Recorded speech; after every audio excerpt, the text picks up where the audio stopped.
Hello mga ka-Just Cakes! For today's video mga mi, isang tall cake ang gagawin natin ngayon. Bali yung pinaka-flavor pala ng ating tall cake is dalawang flavor.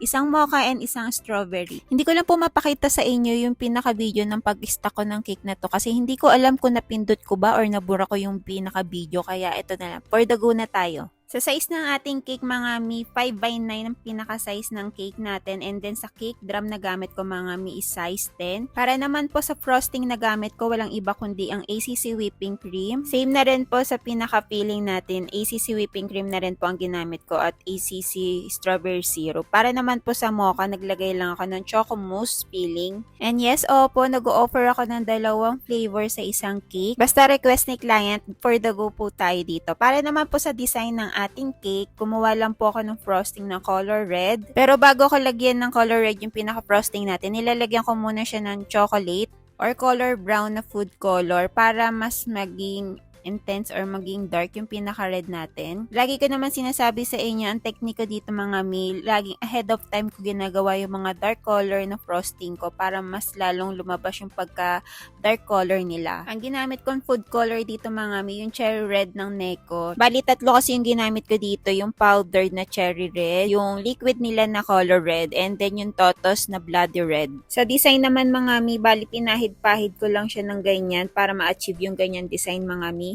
At isa pa sa nagpapaganda ng ating cake, yung pinaka-toppers natin na customized. Bali ako rin po yung gumawa niyan using cardstock and then yung Cameo machine ko. And request din yan ng aking client, which is yung aking mother-in-law. Talagang support sa aking business. Talagang mo-order talaga siya sa akin pag mga birthday na kanyang mga friends. And ito na po yung final look ng ating cake. So elegant, 'di ba? Nakalimutan ko sabihin, with lataw-lataw balls nga rin pala ito. Bali hindi po edible yan mga mi.